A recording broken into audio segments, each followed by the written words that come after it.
Well, today is a tough moment. We always go up and down. So I've always tried to tell people neither to get too euphoric or too pessimistic. And when people go on saying we have the best relations we've ever had, that's nonsense. And then today or some other times when there's crisis, say we're going down the tubes, that's also nonsense. The fact is, and it is, I'll get back to the current situation, the fact is we're never going to be, in my view, I don't think we're going to be outright enemies, because unlike the Russians, they're not trying to export their ideology, they're not trying to send troops abroad to take over, they got enough domestic problems to keep them occupied. So we shouldn't be, and we ought to work to not be enemies, and we're not going to be, I don't think. There's not a good analogy with the Russians, thank God.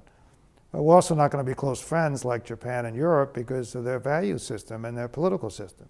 So we're never going to be genuine partners. So it's always going to be a mix in between competition, conflict, and cooperation. I felt that Obama made a big effort at the beginning of this administration, not only Clinton going there and his going there, let's have a strategic dialogue, not just economic, laid out tremendous agenda. That joint statement is quite remarkable, not only bilateral, but regional and global issues we want to work on. He delayed his meeting with the Dalai Lama. Hillary Clinton downplayed human rights. We worked to get China, as well as other major nations, into the G20 and overtake the G8 to reflect their weight. So in every way, he was saying, not a stupid G2 that no one thought about. You shouldn't. Many other countries have a responsibility, but that we could work together on these problems, and we'd be mutual partners on issues that would be harder without our working together on, and sometimes impossible. And he laid out 4 or 5 goals, namely Iran, North Korea, climate change, the economy, and so on. And every one, the Chinese have either been unhelpful or, like in Korea, I think part of the problem, not part of the solution. So I think there was frustration in Washington and a more sober realization, maybe there were too high expectations of how much we could be working together on the world scene. Now I realize there's a Chinese perspective on this, and I don't dismiss it, I just don't have time to go into it. So I think even before the latest dust-ups, there was a growing desire to keep this relationship on as positive a track as possible, but a growing realization, whether it's different interests or whether it's jockeying for 2012 in China, they just weren't going to be that forthcoming on the major issues. So there was a scaling back, but still a desire not to let things get out of hand. Then the Chinese in the last year have been incredibly clumsy in their diplomacy, after brilliant diplomacy ever since Tiananmen Square, where they had followed Deng's dictum, keep your head down, we're growing in power, but don't scare people. We've got peaceful rise, peaceful development, focus on our domestic problems. Foreign policy serves that by getting access to resources, but have a quiet neighborhood so we don't have to worry about foreign adventures. We can focus on the domestic. And then without, you're familiar with all this, whether it's the dust-up with Japan on the boat incident, whether it's backing North Korea instead of South Korea on their killing of 45 South Korean sailors, whether they haven't officially called the South China Sea a core interest, contrary to the press coverage of this. They never called it that originally. It came out of a Steinberg-Beta meeting, and it was misrepresented, I don't know by whom, and ever since then, it's tough for the Chinese to back away from it, but it floated out there. They have not equated it with Taiwan and Tibet, for example, and Xinjiang. But any of it that's out there. So, and they, at an ASEAN meeting, they say, we're a big country, and you ASEAN countries are small countries. They react to Clinton's statement on the South China Sea, which is very close to what I said and Joe Nye said back in the mid-90s about our interest in freedom of navigation. So you've got the Chinese, and they've been tough on the currency issue. And so, yes, relations are right now not in great shape, but they're not in great, it's not just with us. They have reminded Asia, that in particular, that this is a growing power, and they always knew, but they're now reminded that they need us as a balance, the far barbarian balancing the near barbarian, and welcoming our military relations as well as our general presence. They don't want to alienate China, have to choose between us. So this has backfired. I think the Chinese leaders, there's a debate in China, trying to control this, both because they do think of some blowback in Asia as well as with us. So when Donlin and Summers went over there a few months ago, they got an incredible protocol treatment and well beyond their level. and Hu Jintao's coming in January. They want that to be a success. I've just been meeting with the Chinese again. So they have bones to pick with us in terms of what they consider encirclement and containment, not getting our own domestic economy in shape. But they also, the leadership wants to keep this on track, and I think it'll gradually get more positive as we go ahead for the Hu trip. They've now invited Gates to go back to China. They've resumed military relations. But there's no question there's a lowered expectations and a testiness right now that we're going to have to surmount. But I suspect we'll come out of it. But I think even by me, who followed this thing closely, and by the administration, there's a desire to continue to move on as many of these issues as we can, but lower, more sober expectations. It's just going to be, the mix of cooperation and conflict and competition is going to be less positive than I hoped and that I think they hoped. Now, there's one other issue with the media. I do think the media's done a very good job, particularly reporting what's going on in China. I really do.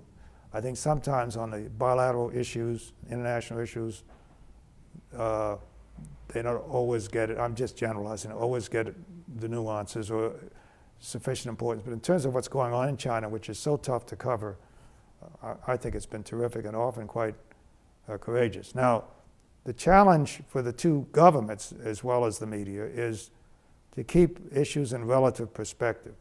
And there is a tendency, and you've already alluded to it under the MFN era, to focus on Tibet, human rights, and a currency issue now, which is important, it should be focused on, but to overlook wherever there are more other issues of a more positive nature.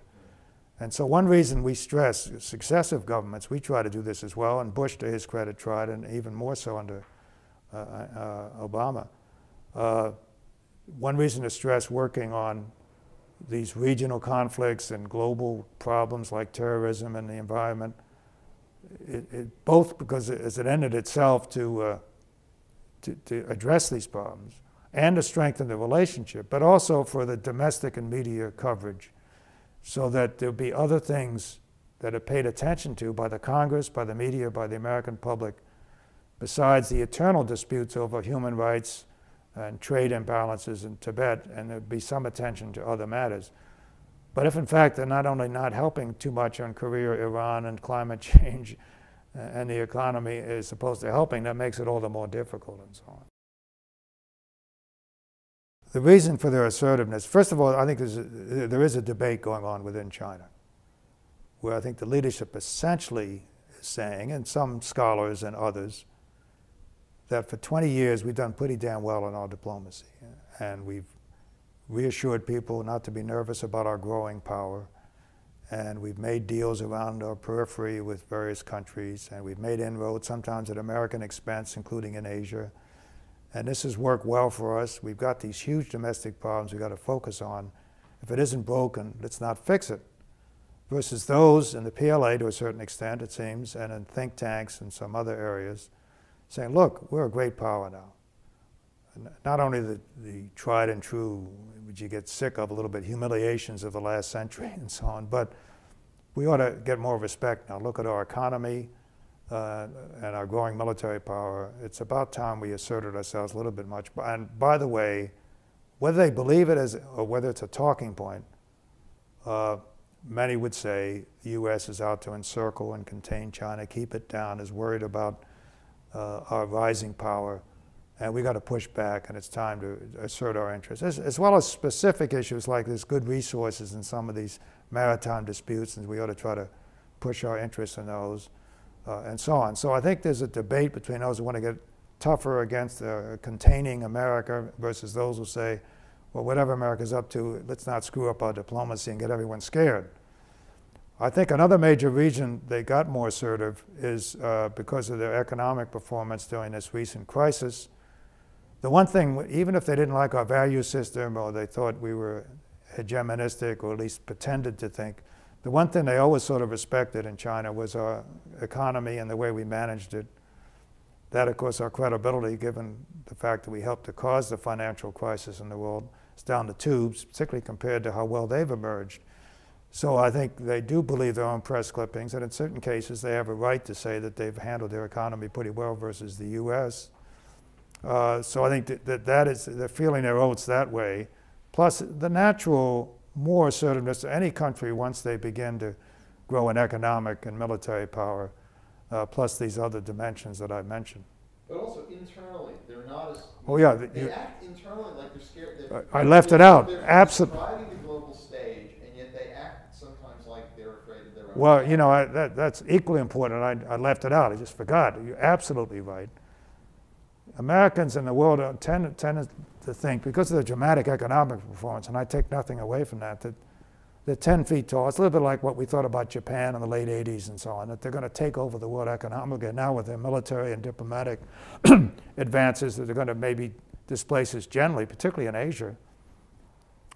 We don't seem to understand what the Chinese leaders understand. They've got incredible problems at home, and they're very insecure about it. The problems are familiar, I don't have to list them, but they include income disparities and corruption, the environment, the banking system. I mean, it's all kinds of problems. So the leader in particular, that's why they want to sort of continue the more quiet diplomacy, I think. Another factor, however, is jockeying for 2012. If you're waiting to get a seat on the Politburo or you want to be the next leader, it's not a time to look soft. It's not a time soft on America or anyone else. Not a time to displease the PLA, which is looking for more resources as well as asserting their claims. And so I think that is also accounts a little bit of their toughening up generally, looking toward the succession, even though it's pretty well assured in 2012. But the insecurity is extraordinary. How else, even for ham-headed Chinese, to explain how they've handled the Nobel Prize situation? Well, not only is it outrage that this guy's ever in jail in the first place, just trying to implement the Chinese Constitution, he's been peaceful and he's been in and out of jail and his wife's under house arrest. But to accuse the Nobel Prize decision as if it's a Western plot by the U.S., to tell embassies in Oslo nobody should attend the ceremonies, 2 or 3 days ago to keep a couple of legal scholars from even going to London, and they had returned tickets to Beijing because they were nervous they were going to go over to Oslo for the ceremony. This reflects insecurity that is extraordinary. Now, we've seen it in censoring the internet, in going backwards on human rights and dissidents, and guys now in jail because his son was hurt by the milk scandal and he's trying to bring attention to that. Lawyers put in jail when they try to help people, not even on causes like freedom, but on corruption or even environmental problems. So I'm just reinforcing your view that they're tremendously insecure, and when you're insecure, there's a tendency to rally the nationalism and the nationalist blogs, which is another part of this assertiveness, and rally public opinion to the extent that it's important in China, behind the government is being besieged by this evil empire in the West. I think the Taiwan Strait situation is the most stable since 1949. Doesn't mean there aren't problems, you get complacent. But the U.S. government has, and I've been heavily involved on a track 2 in this, and we just had meetings on this very subject last week with the Chinese. And we've had meetings with trilateral with Chinese and Taiwan. President Mao used to be part of our group. We're the only group that gets, this is a National Committee on American Foreign Policy, a small group, that is officially welcomed in China by the Taiwan Affairs Office of the State Council. So we have great access, and we've been at this for 10 years. I'm very encouraged.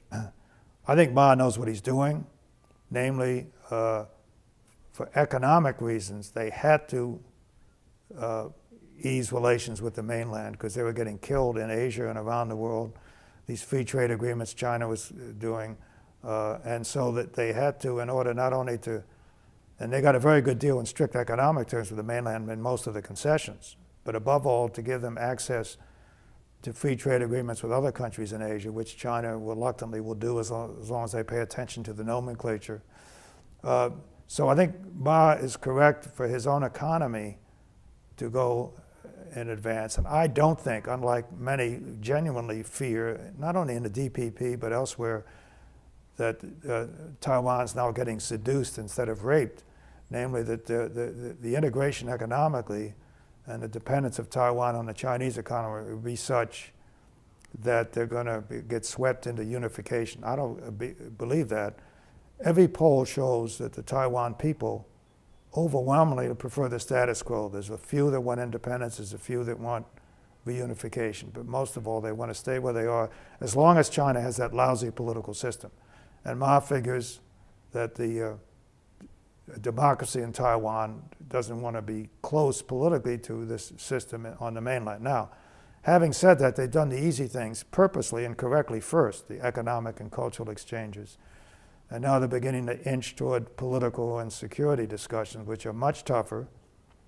A lot depends on whether Beijing will continue to be peaceful. I will say that Hu Jintao has been enlightened on Taiwan, both from our interest of having stable straits and not another crisis, we have enough problems, but also from their public relations interest in appealing to the people of Taiwan and showing the patience of not to have a timetable of rushing unification. But one issue would be how long will they have the patience to have, or in effect, rather than Taiwan getting swallowed up, is Taiwan able, by holding out and getting better economically, to have sort of de facto separation from the mainland? Plus, this is another issue you're studying, is saying the impact of this.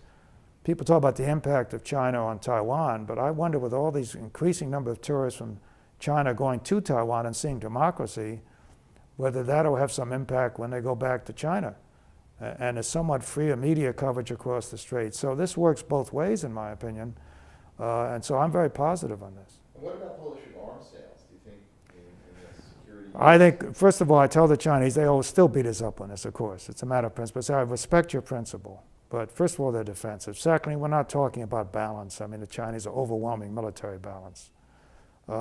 It's basically deterrence against an attack, which they wouldn't do anyway. They can always squeeze Taiwan in other ways, but to buy time. But above all, it's political. And so, look, you guys want Ma in power there. You don't want the DPP back in power. The best way to make sure he loses in 2012 is for us to cut off arms sales. If Ma can be attacked by the DPP, is kowtowing and having the Americans kowtow to the Chinese, not to mention threatening their security, that'll undermine them. So I said, I don't expect you guys in Beijing to suddenly approve of arms sales. We understand your principles, but it's in your interest. First of all, we don't push arms on Taiwan. It's what they ask of us. So go ahead and persuade Taiwan not to ask us, but don't persuade us not to grant it. And we're careful. And by the way, we haven't done F-16s and things like that. But your objective is to have things go the way you think time's on your side and things are moving ahead. But to do that, you need Ma in office, and if we cut off arms, that's going to run across your main objective. So, go through the motions, but don't get hysterical about it.